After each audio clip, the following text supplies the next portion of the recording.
ശബരിമല സ്വർണ്ണ കവർച്ചയിൽ ആഗോള അയ്യപ്പ സംഗമവും SITയുടെ അന്വേഷണ പരിധിയിൽ. അന്വേഷണ സംഘം ഹൈക്കോടതിയിൽ സമർപ്പിച്ച റിപ്പോർട്ടിൽ ആഗോള അയ്യപ്പ സംഗമത്തെയും അന്വേഷണ പരിധിയിൽ ഉൾപ്പെടുത്തിയിട്ടുണ്ട്. സംഗമം നടത്താനുള്ള തീരുമാനം ദേവസ്വം മിനിറ്റ്സിൽ രേഖപ്പെടുത്തിയിട്ടില്ല. കൂടാതെ ഫണ്ട് വിനിയോഗത്തിൽ അവ്യക്തതയുണ്ടെന്നും ഹൈക്കോടതിയിൽ സമർപ്പിച്ച റിപ്പോർട്ടിൽ പറയുന്നു. വിവരങ്ങളുമായി പ്രശാന്ത് ശങ്കരമംഗലത്ത് ഒപ്പം ചേരുന്നു. പ്രശാന്ത്, നമ്മൾ അന്നേ പറഞ്ഞതാണ് ആളില്ല അയ്യപ്പ സംഗമം ആർക്കു വേണ്ടി എന്ന ചോദ്യം നമ്മൾ സജീവമാക്കി നിലനിർത്തിയതാണ്. പക്ഷേ ആളെ പറ്റിക്കാൻ വേണ്ടി അയ്യപ്പന്മാരെ കൂടെ കൂട്ടാതെ പ്രമുഖർ അവരെ വിളിച്ചിരുത്തി അവർക്ക് സുഖസൗകര്യങ്ങൾ ഒരുക്കി പണം ഇപ്പോൾ വരും, എല്ലാം സ്പോൺസർമാരാണെന്നൊക്കെ പറഞ്ഞ് നടത്തിയ ഒരു പരിപാടി ഇപ്പോൾ പറ്റിക്കലാണ് എന്ന് വ്യക്തമാവുകയാണോ?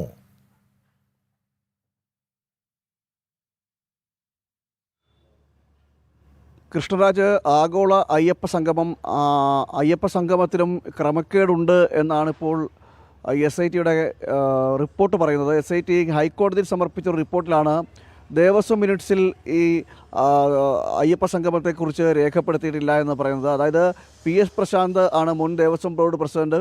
PS പ്രശാന്തിൻ്റെ ഭരണസമിതിയാണ് ഈ ആഗോള അയ്യപ്പ സംഗമം നടത്തിയത്. നമുക്കറിയാം, കൃഷ്ണരാജ് സൂചിപ്പിച്ച പോലെ തന്നെ അയ്യപ്പ സംഗമം ആരംഭിക്കുന്നതിന് മുമ്പ് തന്നെ വിവാദങ്ങൾ ഒരുപാട് ആരംഭിച്ചിരുന്നു. പലതരത്തിലുള്ള വാർത്തകൾ വിവാദങ്ങളായി വരുന്ന ഒരു സാഹചര്യമൊക്കെ ഉണ്ടായിരുന്നു. നമ്മൾ തന്നെ പല വാർത്തകൾ ഈ അയ്യപ്പ സംഗമത്തിലെ പ്രാഥമിക ക്രമക്കേടുകൾ എന്ന നിലയിൽ നമ്മൾ തന്നെ റിപ്പോർട്ട് ചെയ്തിട്ടുണ്ട്. എന്തായാലും അയ്യപ്പ സംഗമം നടത്തിപ്പിലും ക്രമക്കേടുകൾ നടന്നിട്ടുണ്ടാകാം എന്നാണ് ഇപ്പോൾ SITയുടെ കണ്ടെത്തൽ. ഈ സമഗ്രമായി ഇതെല്ലാം പരിശോധിച്ച് വരികയായിരുന്നു, അന്വേഷിച്ച് വരികയായിരുന്നു. അതിനിടയിലാണ് അയ്യപ്പ സംഗമവും അന്വേഷണത്തിൻ്റെ പരിധിയിലേക്ക് വരുന്നത്. അതായത് ദേവസ്വം ബോർഡ് നടത്തുന്ന എല്ലാ കാര്യങ്ങളും ദേവസ്വം ബോർഡിൻ്റെ പരിധിയിൽ അല്ലെങ്കിൽ ദേവസ്വം ബോർഡിൻ്റെ നേതൃത്വം നൽകിക്കൊണ്ട് നടത്തുന്ന എല്ലാ പരിപാടികളും ദേവസ്വം മിനിറ്റ്സിൽ രജിസ്റ്റർ ചെയ്യണമെന്നാണ്, അല്ലെങ്കിൽ രേഖപ്പെടുത്തണമെന്നാണ് നിയമവും ചട്ടവും ഒക്കെ ഉള്ളത്.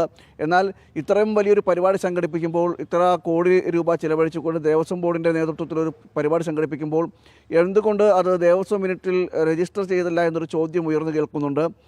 അതാണ് ഇവിടെ സംഭവിക്കുകയും ചെയ്തത്. മാത്രമല്ല, ഈ അയ്യപ്പ സംഘവുമായി ബന്ധപ്പെട്ടുള്ള പണം കൈകാര്യം ചെയ്യുന്ന അടക്കമുള്ള കാര്യങ്ങൾ, ഫണ്ട് പിരിവും അതിൻ്റെ ധനവിനിയോഗം അടക്കമുള്ള കാര്യങ്ങളിലും വ്യക്തതയില്ല, കൃത്യത ഇല്ല എന്നാണ് ഇപ്പോൾ SIT മനസ്സിലാക്കുന്നത്. അതുകൊണ്ടാണ് ഇതുമായി ബന്ധപ്പെട്ട ചില കാര്യങ്ങൾ പരിശോധിക്കുകയും ചെയ്തത്. അതായത് അയ്യപ്പ സംഘവുമായി ബന്ധപ്പെട്ട ചില കാര്യങ്ങൾ പരിശോധിക്കുക കൂടി ചെയ്തത്.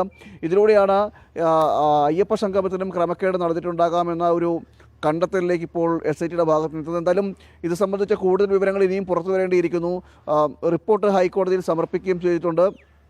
എന്തൊക്കെയാണ് ആ റിപ്പോർട്ടിൽ പറയുന്നത് എന്നുകൂടി ഇനിയും മനസ്സിലാക്കേണ്ടിയിരിക്കുന്നത്. എന്തായാലും ക്രമക്കേടുകൾ നിരവധിയാണ്. അയ്യപ്പ സംഘവുമായി ബന്ധപ്പെട്ടായാലും ശരി, ശബരിമല സ്വർണ്ണക്കൊള്ളയുമായി ബന്ധപ്പെട്ടൊക്കെ ഉള്ള ക്രമക്കേടുകൾ, അതിൻ്റെ അന്വേഷണത്തിൻ്റെ ഓരോ ഘട്ടങ്ങൾ പുരോഗമിക്കുമ്പോഴും കൂടുതൽ കുരുക്ക് ഈ CPMനും സർക്കാരിനുമൊക്കെ മുറുകുന്നൊരു സാഹചര്യമാണുള്ളത്. നമുക്കറിയാം, ഈ ദേവസ്വം ബോർഡ് മുൻ പ്രസിഡന്റ് PS പ്രശാന്തിനെ അന്വേഷണ പരിധിയിലേക്ക് നേരത്തെ കൊണ്ടുവന്നില്ല.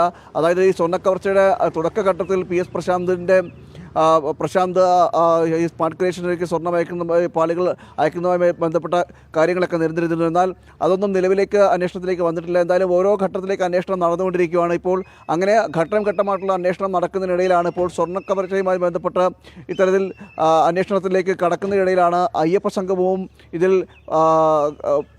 ഈ അന്വേഷണത്തിലേക്ക് വരുന്നതും അയ്യപ്പ സംഗമത്തിലടക്കം ക്രമക്കേടുകളുണ്ട് എന്നൊരു റിപ്പോർട്ട് SIT ഹൈക്കോടതിയിൽ സമർപ്പിക്കുന്നത്. അതിൻ്റെ ധനവിനിയോഗം അടക്കമുള്ള കാര്യങ്ങൾ ചിലവഴിച്ചതിലടക്കം ചില ക്രമക്കേടുകൾ കാണുന്നുണ്ട് എന്നൊരു വിവരമാണ് ഇപ്പോൾ പുറത്തു വരുന്നത്. ഇനി എന്തൊക്കെ കാര്യങ്ങളാണെന്നുള്ളത് അറിയേണ്ടത്. അതായത് ഇത്തരത്തിൽ ഈ സൂചിപ്പിച്ചിരിക്കുന്ന ഈ റിപ്പോർട്ടിൽ എന്തൊക്കെ കാര്യങ്ങളാണ് പറയുന്നത് എന്ന് കൂടിയാണ് നമുക്ക് അറിയേണ്ടിയിരിക്കുന്നത്. എന്തായാലും വലിയ ക്രമക്കേടുകളാണ്, വലിയ കൊള്ളയാണ് നടന്നതെന്ന കാര്യത്തിൽ തർക്കമില്ല. അത് ഓരോന്നോരോന്ന് അതിൻ്റെ ചുരുൾ അഴിഞ്ഞു വരികയാണ്.